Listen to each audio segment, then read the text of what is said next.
avis aux amateurs. Donc diverses portes ouvertes vers la massification, Energy Sprong, Doremi.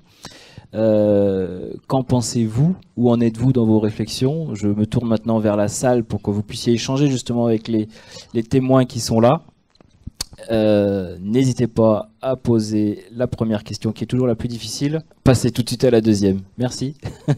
Oui, on vous demandera à chaque fois de prendre et d'attendre le micro, puisque je le rappelle pour ceux qui ne le savent pas, toutes ces conférences sont sonorisées. C'est pour ça que nous avons Jérôme avec nous et vous pouvez la réécouter si jamais vous n'avez pas tout entendu ou la faire suivre à vos collègues sur le site ecoconstruction-rhône.fr. Donc merci d'attendre bien le micro. D'accord, donc on est bon? Allez, on est bon. Donc Valentin Rose, architecte, hein, voilà, vous les cherchiez, en voilà un jeune en plus, hein, vous avez vu, ça fait sourire. Donc tout d'abord, merci pour la présentation, plein de choses différentes, super intéressantes. Alors, remarque sur déjà le chantier à Vaux-en-Velin, le quartier Mas-du-Taureau, donc moi je connais un petit peu, pour y avoir aussi un petit peu travaillé du temps de mes études, alors ça remonte un peu. C'est bien, c'est massif. L'usage de la photogrammétrie, donc avec le BIM, bravo aussi. Une belle manière, je trouve, d'exploiter les compétences des entrepreneurs aussi qui se mettent au BIM, donc ça fait plaisir parce que parfois on les cherche un peu, nous les architectes, passer au BIM. J'ai quand même une petite peur, alors forcément on a dû vous la sortir, hein. L'uniformisation, non pas des façades, non pas des revêtements de façades, mais plutôt des savoir-faire, c'est-à-dire vers une perte des savoir-faire divers. On la remarque déjà aujourd'hui, je pense, enfin, en tout cas voilà, parfois trouver un charpentier c'est parfois compliqué dans certains secteurs. Est-ce que le fait de pousser cette industrialisation au maximum quelque part, ça va pas entraîner une perte de savoir-faire divers? Je sais pas. Peut-être que la solution, alors je vous donne peut-être un élément de réponse, ce serait de continuer la recherche et de diversifier aussi la recherche, ce qu'annonçait un petit peu Doremi, du coup, j'ai pas retenu le nom, je suis désolé, avec le fait d'être ancré dans un territoire, dans une localité, de s'adapter par rapport à tout ça. Donc voilà, c'était plus une petite remarque par rapport à ça. Si vous, entrepreneurs, si vous, bailleurs, avez cette volonté de continuer à rechercher, de continuer à diversifier vos moyens de production, vos moyens de pose, et que concrètement, on ne soit pas, nous architectes, obligés de faire avec de composer avec une façade qui soit faite de joints qui vont être, je sais pas, tous les 120, tous les 240 ou je ne sais quoi, et qu'un jour peut-être que on aura le choix entre plein de systèmes différents, plein de mises en œuvre différentes, et en étant toujours aussi rapide et dans un processus d'industrialisation. Voilà, c'est une petite remarque. Merci. D'accord. Donc moi, je vais juste répondre sur la partie plus charpentier. Parce que là, ça me concerne un peu. On peut pas être charpentier. Moi, je suis un peu charpentier quand même. Juste pour la petite histoire, c'est vrai qu'au niveau de nos métiers, tout évolue. Aujourd'hui, les petites entreprises de charpente évoluent aussi. On fait beaucoup de fournitures, nous, de bois lamellé collé ou de murs ossature bois. On a un service fourniture dédié aux charpentiers, justement, pour lesquels, pour certains, ils ont des bureaux d'études intégrés, donc ils étudient eux-mêmes. Pour d'autres, ils n'en ont pas, on les accompagne. Donc je dirais que pour ce qui est du BIM, aujourd'hui, les entreprises se préparent toutes.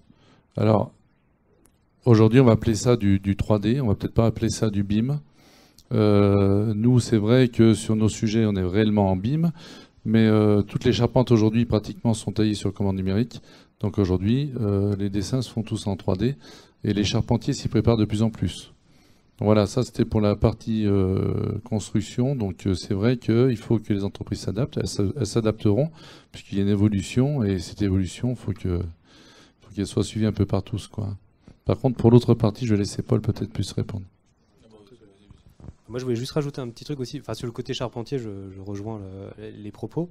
Sur l'aspect compétences aussi, il y a un vrai sujet quand même dans la filière du bâtiment, c'est que, notamment moi, le regard que j'ai par rapport aux PME de bâtiment qui travaillent avec nous, c'est qu'elles ont du mal à recruter en fait. Donc la perte de compétences, elle existe déjà aujourd'hui. C'est pas une question de préfabrication ou pas, c'est qu'aujourd'hui, on a du mal à recruter. Moi, les entreprises qui sont des étancheurs, ils ont du mal à retrouver des jeunes qui ont envie de passer leur journée sur une toiture. Et donc, si demain on imagine des solutions qui sont préfabriquées, avec des solutions numériques, etc., là par contre, il y a peut-être une possibilité aussi d'attirer des jeunes, des nouveaux profils. Et donc, il y a peut-être moyen aussi de conserver et capter des compétences. Puis enfin, juste un propos sur l'aspect préfabrication. C'est très technique, donc ça demande des grandes compétences. Donc un mauvais charpentier, il ne pourra pas faire des toitures préfabriquées, il ne pourra pas travailler sur de la préfabrication. Donc au contraire, c'est plutôt ça maintient même des compétences là-dessus.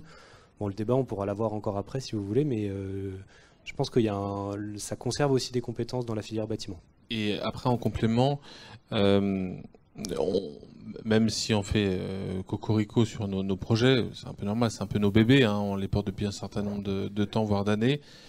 Après, on n'a pas la prétention de dire on a la solution parfaite. S'il y en a un qui est capable de dire ça, moi je lui tire mon chapeau. C'est un ensemble de tests et d'expérimentations qui nous fait tendre. Vous savez, c'est pour ceux qui ont fait un peu de maths, on est en train de faire une courbe asymptotique. On essaie de tendre vers la perfection, mais on sait qu'on n'y arrivera jamais. Mais si on peut être le plus proche possible, c'est mieux. Et je vois entre les projets où on expérimente et aussi avec les projets d'expérimentation de Dorémy et tous les autres projets Energy-Sprong qui sont faits à l'étranger et en France, on teste tous. Alors évidemment, il y a des moments où on va se casser les dents, mais il faut oser. Et après, quand vous évoquiez, oui, mais vous êtes gentil, mais les pas de 2,50 m par 1,20 m, moi, au bout d'un moment, l'architecture, on me laisse plus vraiment le choix. Sauf que on peut très bien se dire qu'on peut travailler avec des panneaux avec des recouvrements en hauteur, en largeur, en épaisseur, qu'on ait un panneau qui déborde sur l'autre. Enfin, moi, on m'avait expliqué quand je sortais de l'école, on m'avait dit sachez que les seules limites sont celles qu'on se donne.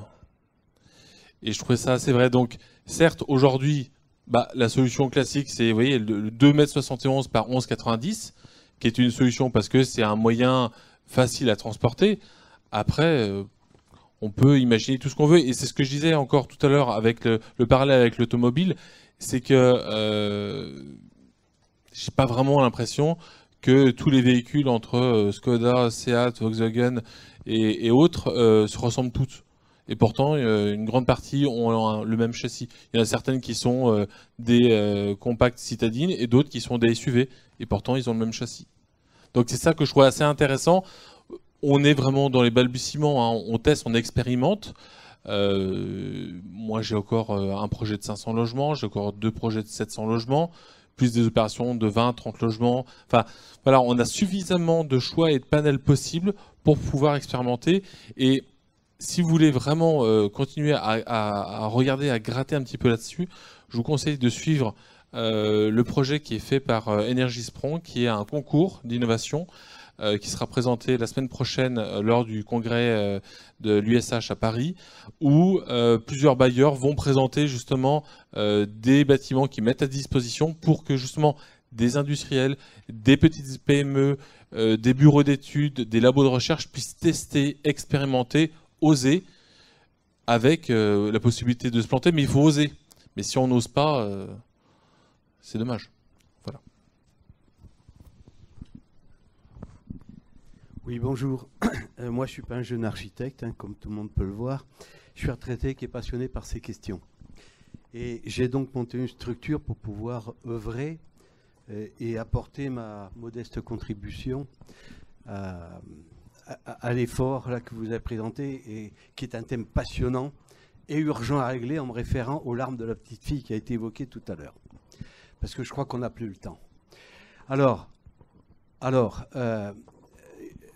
il y a beaucoup de thèmes qui ont été abordés, mais ce qui a été traité, je dirais, relève du domaine de l'espace. On va faire une enveloppe autour du bâtiment pour limiter les échanges thermiques internes-externes. Il y a un thème qui quand même a été évoqué, mais qui est le temporel. Alors, il a été évoqué sur un point particulier par l'un des présentateurs, le monsieur qui est au milieu, sur le formidable gisement ou les possibilités de gain qu'il y a sur les établissements scolaires, collèges, écoles. Alors, je ne sais pas si vous savez le temps d'occupation d'une école primaire. Le temps d'occupation, avec la présence d'élèves, c'est de l'ordre de 18% sur la période de chauffage. Hein. Donc vous pouvez faire le calcul, mais c'est le mercredi après-midi, c'est les vacances scolaires, c'est j'arrive à l'école à 8h, je pars à 16h30, il y a peut-être une garderie. Bon, donc là, il y a des gains phénoménaux à faire. Et pour amplifier le mouvement qui est lié à l'isolation, parce que l'isolation, c'est quand même, je crois, la meilleure façon de faire des économies, mais du point de vue de l'investissement, c'est relativement lourd. Alors, vous êtes tous à la recherche de diminution des coûts de fabrication, hein, ce qui est quand même formidable, parce que ça permet d'aller beaucoup plus vite.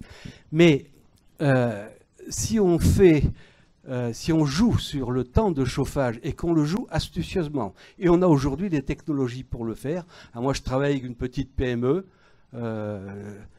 pour l'amener à utiliser ces nouvelles technologies, faire évoluer ses métiers, ses compétences, et on aboutit à des économies uniquement en jouant sur le temporel dans les établissements scolaires, mais ça vaut pour les bâtiments publics et ça vaut pour tous les bâtiments qui sont à faible taux d'occupation. Quand on joue sur le temporel, tous les temps d'inoccupation, on peut se passer de chauffage. En gros, hein, il faut prévoir les inerties de bâtiment. Donc on fait des économies phénoménales et si on les ajoute à ce que vous avez évoqué sur l'isolation, je crois qu'on ira beaucoup plus vite. Voilà, c'était ma remarque, mais j'ai compris que certains de vous prenaient également dans leur domaine d'activité cet aspect-là. Merci pour ce témoignage. Une réaction? Il y a deux sujets, mais après je pense que peut-être tu voudras intervenir. En fait, il y a déjà un postulat de base. Si tout le monde est à peu près d'accord, ça m'arrangerait. Non, en gros, jusqu'à aujourd'hui, toute la manière de concevoir le bâtiment a toujours été basée sur ceci est le bâtiment, et autour va graviter quoi? Le propriétaire, les bureaux d'études, les gestionnaires et le locataire. Sauf qu'aujourd'hui, quand on dit vous êtes dans un bâtiment BBC, vous allez vivre comme ça, vous n'allez pas ouvrir votre fenêtre, vous allez utiliser 10 minutes ça, il faut arrêter. C'est pas comme ça que ça fonctionne. Je vois avec nos locataires, c'est pas du tout comme ça. Donc l'idée c'est plutôt de dire, allez, on va renverser toute la question, mais j'ai enlevé l'eau quand même. C'est de dire, allez, si le sujet principal c'était l'utilisateur et la temporalité comme vous évoquiez, et que derrière, on vienne s'adapter. C'est-à-dire que quand je vais parler à un locataire, je ne vais plus lui parler de température que je lui dois de 19 degrés, mais je vais lui demander, est-ce que vous avez 19 degrés de température ressentie? Ou on va parler de taux d'humidité, de qualité de l'air intérieur, de qualité de l'air extérieur. Et aujourd'hui, ce qui est assez intéressant, vous l'aviez évoqué, il y a un projet qu'on suit en parallèle qui est présenté du côté de Bruxelles. C'est un projet qui s'appelle le ZEN. Ça s'appelle Zero Energy Neighborhood, donc le zéro énergie à l'échelle du quartier, où comment le toit de l'école qui a des panneaux photovoltaïques vient alimenter, en dehors des périodes d'utilisation, le reste du quartier pour alimenter en électricité les équipements collectifs, voire pour pouvoir proposer des bornes d'électricité pour que les véhicules puissent se recharger. Et comment demain, ma voiture électrique puisse éventuellement devenir une zone de stockage d'énergie du quartier. Voilà, donc c'est une réflexion, ce qu'on appelle un peu du smart grid. C'est vraiment une réflexion qui est aussi portée. Là, on est plutôt sur une réflexion autour des 2035-2040. Mais ça, c'est aussi des sujets alors qu'on ne vous présente pas aujourd'hui parce que c'est vraiment en mode balbutiement. Mais il y a une vraie réflexion là-dessus. Et je sais que la métropole est aussi sur ces réflexions-là. Voilà. Je pense qu'on va arriver pas par pas. Mais si on prend le cas d'exemple de cet été, qui a souffert la chaleur ici? Voilà. Donc, qui a rêvé d'avoir une climatisation chez lui? Qui a passé le pas? C'est bien, au moins vous avez la franchise. Et ben, la question c'est de dire, si tout le monde se dit, allez, je mets une clim, comme ça j'arriverai à survivre, ouais, sauf qu'on va pas ranger, on va aggraver la situation. Si par contre je me dis, je me débrouille pour très bien isoler mon bâtiment et que je crée un système avec des volets persinés qui me permet de me protéger du soleil, éventuellement le besoin de rafraîchissement sera beaucoup plus court et beaucoup moins intense.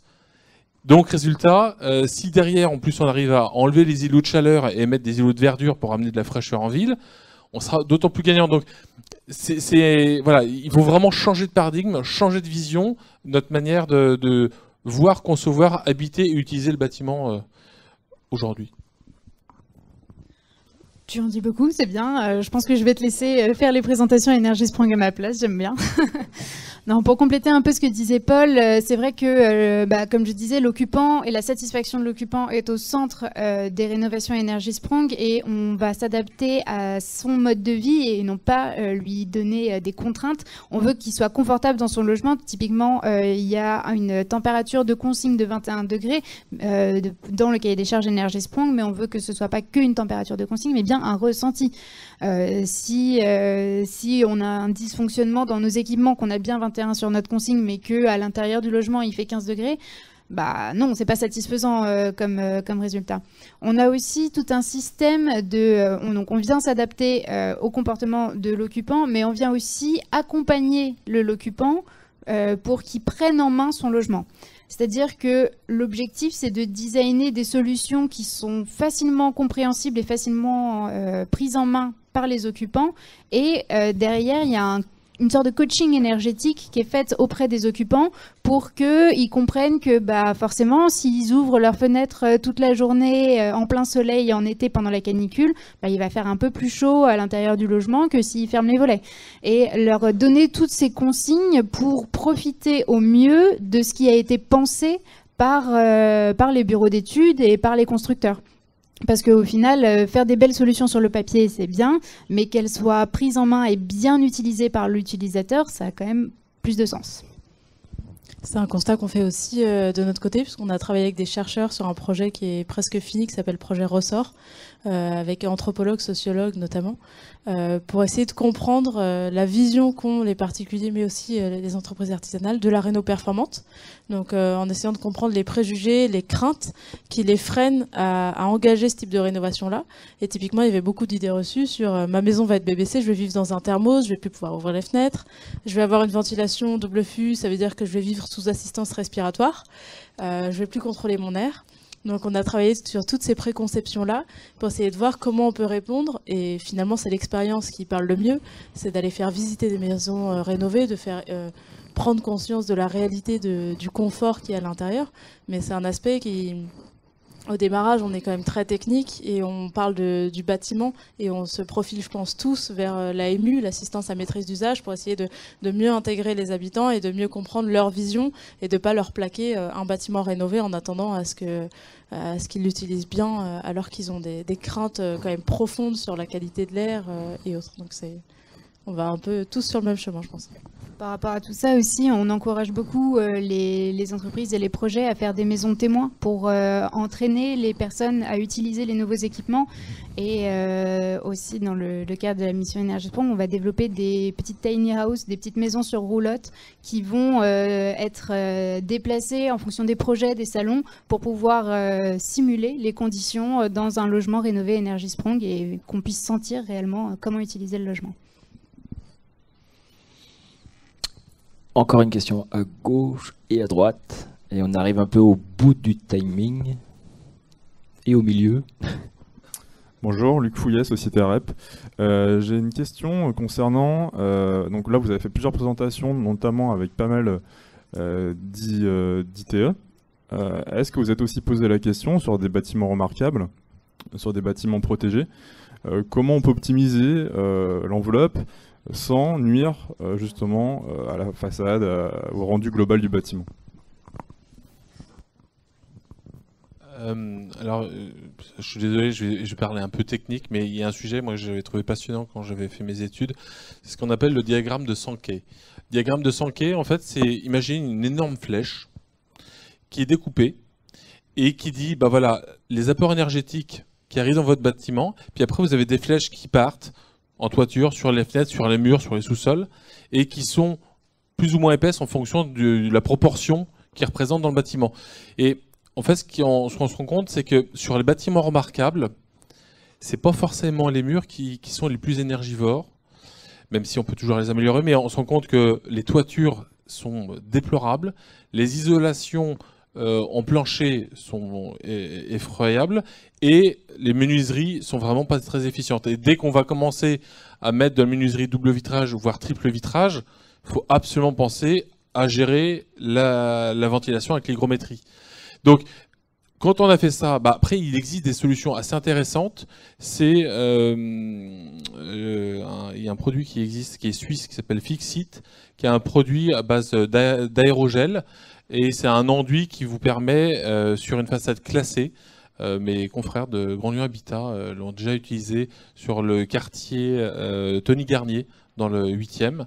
Et c'est assez intéressant parce que le rendu est assez équivalent, donc ils piquent l'enduit existant, ils reviennent mettre une épaisseur de 4 à 5 cm, donc ça isole pas autant que du polystyrène, mais ça isole, ça complète bien une vision complète de la réhabilitation, et on arrive à respecter des bâtiments qui sont classés. Et sur des bâtiments en pierre, il y a aussi des solutions plutôt en isolation par l'intérieur, qui ont déjà été expérimentées, notamment du côté du nord de la France, et je sais du côté de Bayonne aussi, où ils ont testé des systèmes de double mur ventilé qui permet de réduire considérablement les déperditions énergétiques. Je te coupe juste 2 secondes. Pour information, il me semble que l'entreprise qui a exploité ce Fixit est notamment dans la salle, Monsieur Réplin.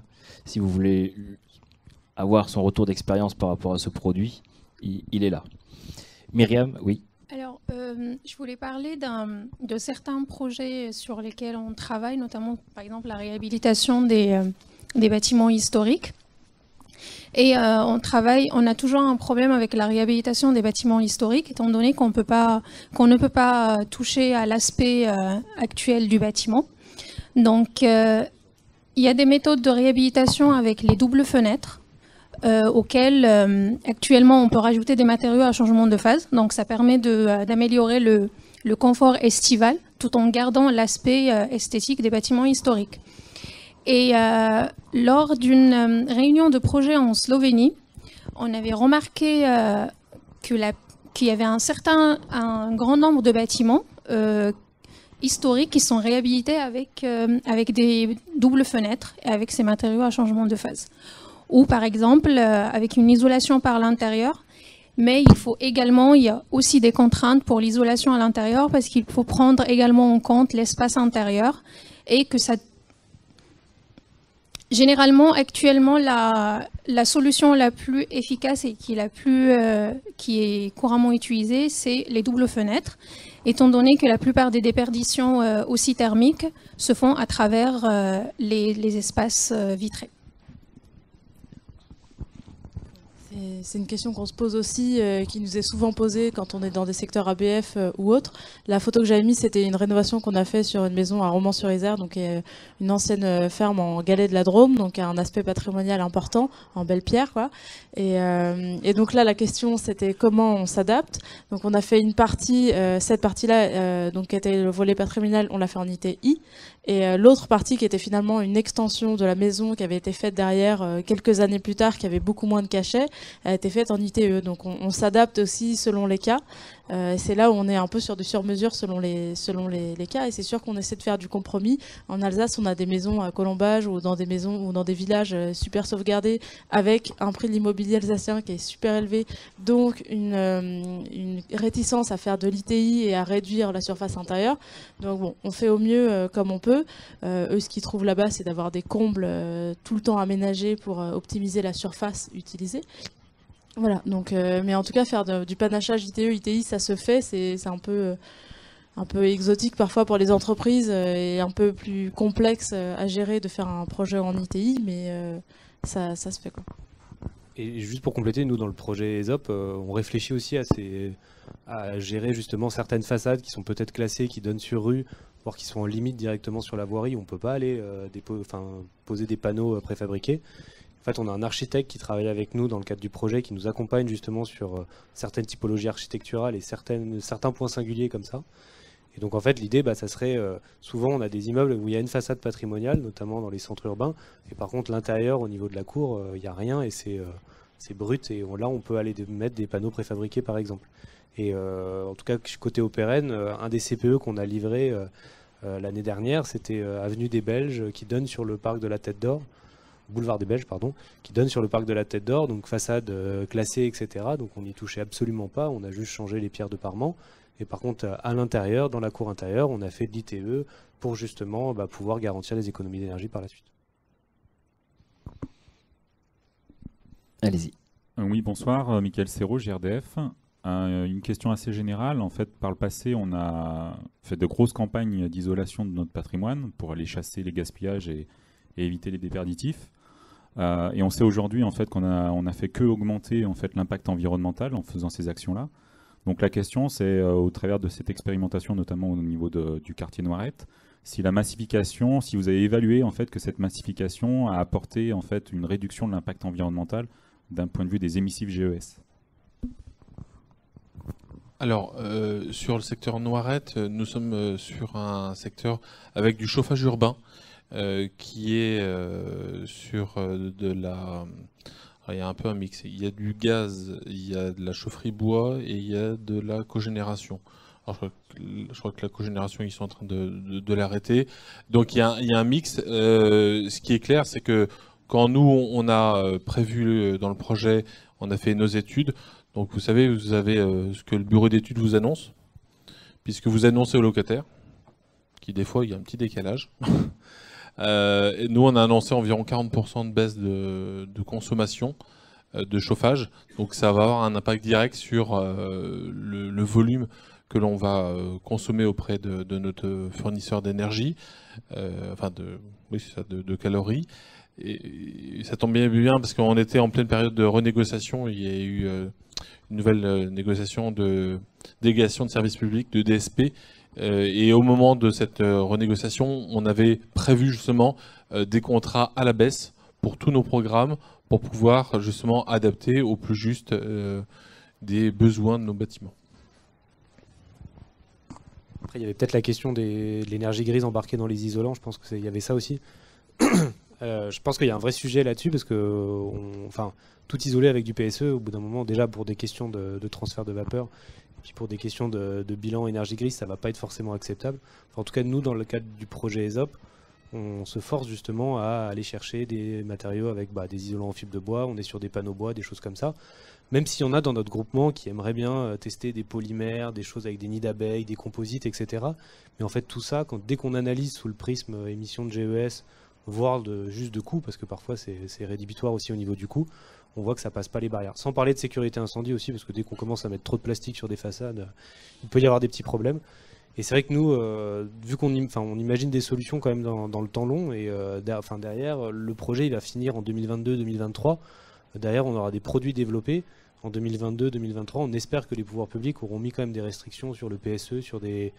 PSE, il y a pire, hein. Après il y a les mousses polyuréthane, tous les trucs on peut en citer pas mal, ou même ne serait-ce que des bardages métalliques. Enfin, j'ai rien contre Noirettes où il y a des bardages métalliques, mais quand on regarde ne serait-ce que l'impact énergie grise d'un bardage métallique, ça pose des questions.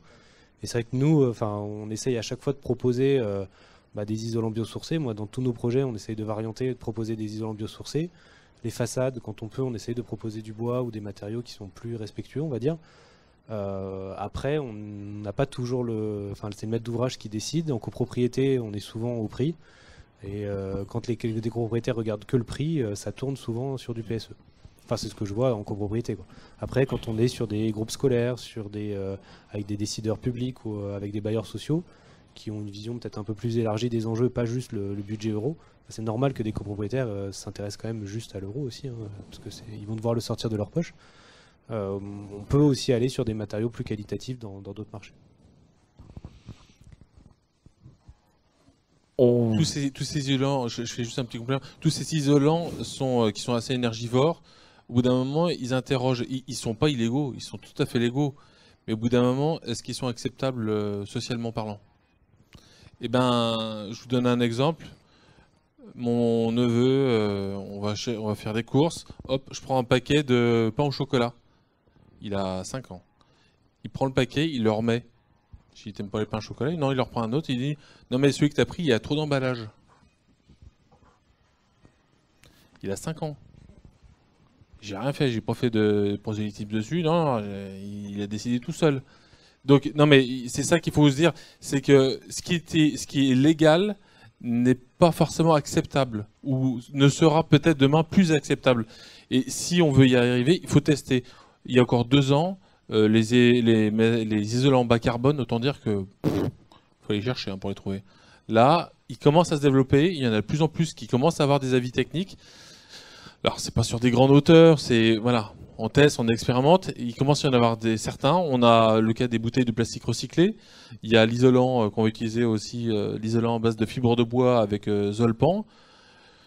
Voilà, eux, ils ont eu l'intelligence de déposer un avis technique. Ils sont certifiés et aujourd'hui, c'est presque l'un des seuls aujourd'hui du marché qui est possible d'utiliser sur un marché classique. Donc voilà, donc il y a une vraie réflexion. Et je pense qu'on est au début d'une réflexion sur les matériaux qui vont bien avancer. Mais je sens que tu as envie de... Non, parce que l'ITE, enfin l'ITE biosourcé avec enduit, ça c'est très bien. Enfin, avis à tous ceux qui veulent chercher, notamment les laboratoires de recherche, ceux qui arrivent à trouver un isolant biosourcé pour les isolations de toiture, terrasse. Alors là, s'ils arrivent à faire ça, à développer un produit, à déposer l'avis technique, c'est les rois du pétrole. Enfin, l'inverse du pétrole, mais ils seront vraiment bien. Si vous avez des sujets là-dessus, ça peut être vraiment intéressant. On prend encore 2 questions, une au fond de salle, allez-y. Bonsoir. Et une dernière ici. Pierre Quignot, Aliette Développement. Je suis très content d'être venu, d'entendre tout ça. Ça donne beaucoup d'espoir, ça donne beaucoup d'envie, encore une fois. Malheureusement, je vais plutôt parler à titre personnel, cette envie est un peu, et cet espoir est quelque part un peu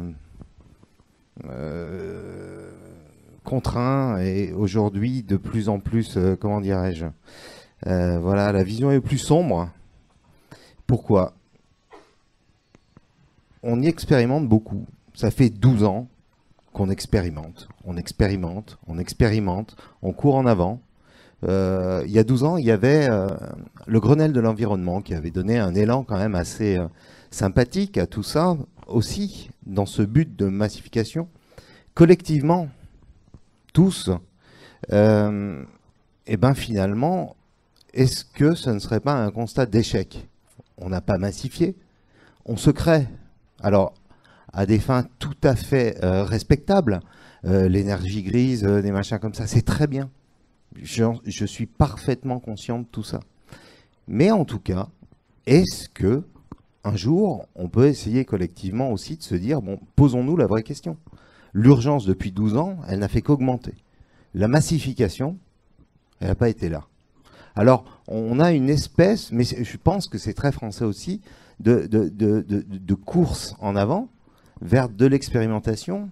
J'en ai fait, je continue à en faire, je trouve ça très bien. Mais quand est-ce qu'on va réellement se donner les possibilités et les moyens de massifier? Tous les ans, on perd du temps. Tous les ans, on va plus dans le mur. On a commencé cette conférence en se disant, bon, on n'est pas dedans. Mais ça fait 12 ans qu'on n'est pas dedans, puis ça fait 20 ans qu'on n'est pas dedans. Et ça fait 20 ans qu'on perd du temps à collectivement essayer de tous, d'accord, continuer à innover, mais ça reste.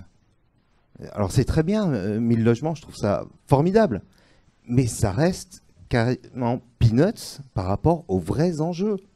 Et à la rigueur, qu'on foute du PSE, mais qu'on arrive à les faire, ces 500 000 logements, est-ce que c'est pas ça finalement la fin en soi?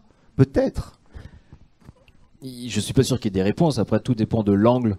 Je cherche pas de réponse, je cherche juste une vraie ouverture, parce que je crois que je commence à choper une barbe blanche, et ouais, j'ai regardé là sur mon portable, ouais, le Grenelle de l'environnement, c'est il y a 12 ans. On a beaucoup, on s'est tous beaucoup croisés, vus, expérimentés, mais la question reste absolument entière. C'est un peu l'objectif justement des démarches comme Energy Sprong et Doremi, de créer cette émulsion. Et ça s'est vu aux Pays-Bas. Aux Pays-Bas, ils ont commencé, comme vous le disiez, par 1000 logements, comme nous on fait en ce moment en France. Puis il y en a eu 10 000. Aujourd'hui, ils sont en train de parler de 100 000 logements à rénover. Ça fait qu'augmenter. Et c'est vrai que Oui, il y a 12 ans, c'était pareil. Et c'est pour ça que c'est intéressant d'avoir des démarches avec des cahiers des charges qui vont pouvoir être réplicables pour pouvoir, avec des facilitateurs, monter un marché avec des fournisseurs qui sont prêts à répondre, qui sont prêts à avoir une grande cadence, et de l'autre côté, des bailleurs qui sont prêts à mettre les logements sur le marché. Donc, je suis d'accord avec vous, il faut encore que ça accélère et on en est encore très loin. Mais le fait de voir cette multiplicité d'acteurs qui commencent à prendre en main ces sujets-là, à se rendre compte que c'est des vrais enjeux, qu'il faut vraiment faire un changement de mentalité sur la façon de construire, sur la façon de rénover, bah, c'est quand même encourageant. Est-ce que ce sera suffisant? L'avenir nous le dira. Alors effectivement, c'est une remarque très intéressante.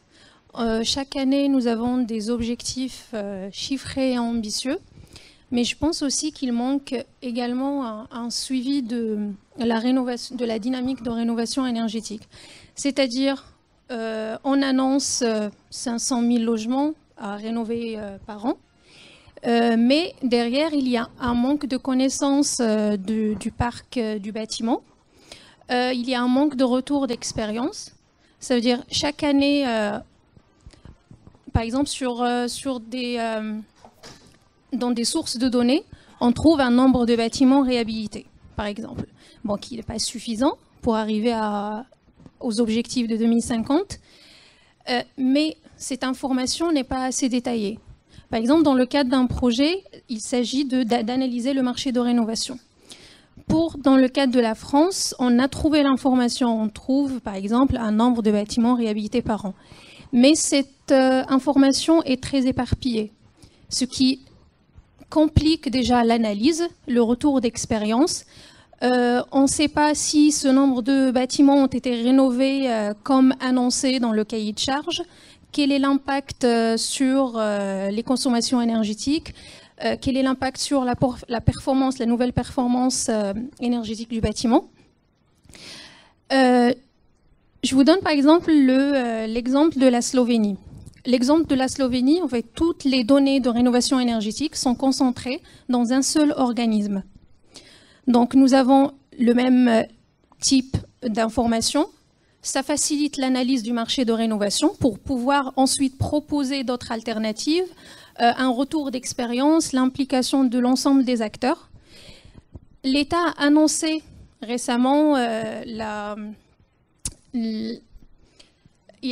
l'État a annoncé récemment le projet de concevoir un observatoire qui va être consacré que pour suivre la dynamique de rénovation, qui a été annoncé dans le dernier plan énergétique, le plan de rénovation énergétique des bâtiments.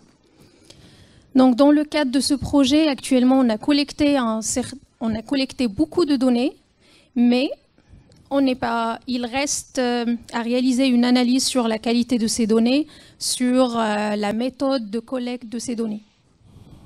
Alors, s'il vous plaît, je me permets de poser la question, puisque moi, la mienne rejoint la vôtre de questions. Et ce sera donc la dernière question et très rapide, s'il vous plaît. J'en profite parce que vous parlez de retour d'expérience en Slovénie, mais nous sommes dans un écoquartier qui s'appelle les Confluences.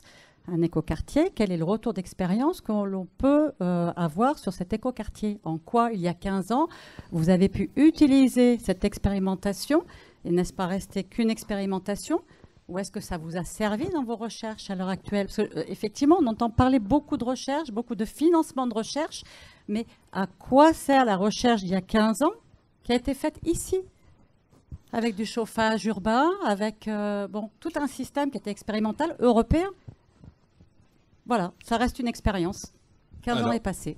Alors je ne suis pas spécialiste, mais pour en avoir discuté avec ceux qui ont conçu et qui suivent le projet ici, il y a des choses qui ont bien marché, il y a des choses qui n'ont pas du tout marché. Ça, on va être franc, hein, et en toute clarté. Je vous prends le dernier bâtiment, enfin c'est pas le dernier, pas la tour King Charles, mais celui qui est, comment ça s'appelle non, c'est Ikari, non ouais, c'est ça.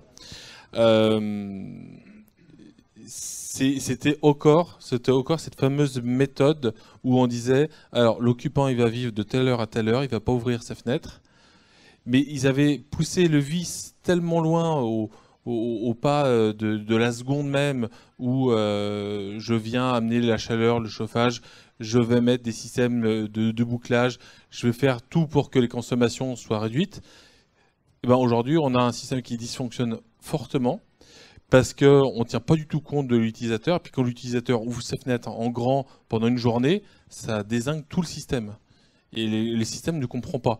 Donc c'est pour ça que je disais, ce fameux changement de paradigme où il faut dire, bon bah maintenant il faut passer à l'utilisateur en premier. Aujourd'hui, le gestionnaire se tire des balles dans la tête pour essayer de faire tourner les systèmes. Pourquoi ? Parce que c'est typique en France où on a les bureaux d'études qui conçoivent des installations, il y a ceux qui les mettent en œuvre, et après il y a ceux qui essayent de les faire mettre en marche. Et vu que c'est jamais les trois fois les mêmes personnes, c'est un bordel sans nom. Et c'est là où on évoquait à juste titre au début la question du CPE, c'est que quand vous mettez un CPE, vous mettez le bureau d'études, l'installateur et les gestionnaires dans la même salle. Et tant qu'ils n'ont pas trouvé une solution, ils sortent pas. Et c'est là où on se rend compte que voilà, il y a des systèmes qui commencent à évoluer. Je prends le cas j'ai vu un fabricant qui dit moi souvent, ça paraît bête, hein, souvent on m'installe des pompes de circulation. Il me dit, vous pouvez pas imaginer le nombre de fois où je tombe sur des pompes de circulation qui sont montées à l'envers. Donc là, ils ont prévu des systèmes où toute l'installation est prévue sur des racks. Ils peuvent que les emboîter comme des Lego. Ils peuvent pas les mettre à l'envers. Comme ça, ils sont sûrs que l'installation est faite correctement. Donc voilà, il y a vraiment cette réflexion-là. Il y a nos confrères de Grand Lieu Habitat qui ont fait la rénovation, toujours dans la même réflexion énergétique européenne, avec Toshiba, où ils ont voulu instrumenter, ils ont fait venir des ingénieurs de Tokyo pour vraiment trouver la solution sur l'adaptation au plus juste des consommations d'énergie, avec des super tablettes, avec des cours pour voir le suivi de ces consommations. On va être franc, les locataires, ils sont comme moi. Hein. Moi, ça m'amuse la première semaine, et puis au bout d'un moment, j'ai autre chose à faire. Quand on ne retrouve pas les tablettes sur le bon coin. Donc un autre sujet. Mais voilà, parce que en fait, je veux dire, quand vous mettez dans un logement à je sais pas, une famille qui est au RSA et vous mettez une tablette à 600 € sur le mur, voilà, c'est ça aussi, on est dans un paradoxe, quoi. Donc la question, c'est plutôt, mettons pas d'argent sur autant d'interfaces, mais travaillons plutôt sur l'utilisateur et la question du confort et du ressenti. Et aujourd'hui, malgré ces différents dysfonctionnements, il y a des systèmes qui fonctionnent, mais quand, je vous donne un exemple, quand vous aviez 100 € de charge de chauffage, avec 80 € de consommation et 20 € qui étaient de l'entretien.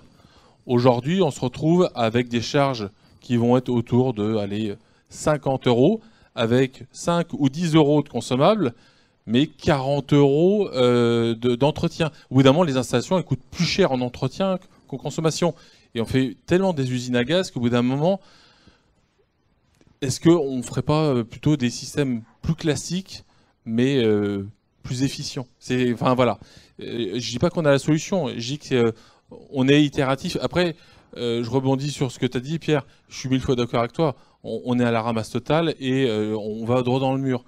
Sauf que, bon an, mal an, depuis quelques années, avec ces étés caniculaires, on n'a jamais eu une telle prise de conscience. La preuve étant, c'est que de nombreux politiques qui se présentent à la future métropole et dans les différentes communes, je ne sais pas si vous avez vu, mais le thème principal, c'est développement durable, environnemental et énergétique. Parce qu'ils se rendent compte qu'il y a une urgence. Et on va être franc, sur les dernières mandatures, ces sujets, c'était au fin fond de la liste. Donc, ce que je trouve assez exaltant, c'est de dire, voilà, il y a des coups de pied au cul qu'on est en train de se prendre, il y a la jeunesse qui nous en met un deuxième.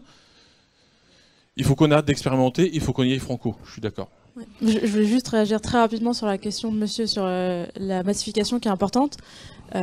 À technologie constante, on peut déjà rénover des millions de maisons. Et la question, c'est quel temps on donne côté main-d'œuvre et côté accompagnement. Typiquement, dans les projets qu'on fait de maisons individuelles, où il y a un fort besoin d'accompagnement ménage par ménage, on n'est pas sur 1000 rénaux, on est cas par cas.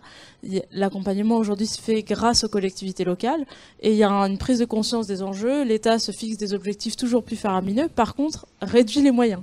Donc on est sur un mode de financement du service public qui devient de plus en plus à l'appel à projet, à l'appel à manifestation d'intérêt pour les collectivités locales. et où on leur réduit leurs moyens alors que c'est là où on en aurait le plus besoin. Typiquement, sur une communauté de communes où je travaille, ils ont un objectif de 1000 rénaux, ils ont 0,4 ETP pour accompagner les particuliers.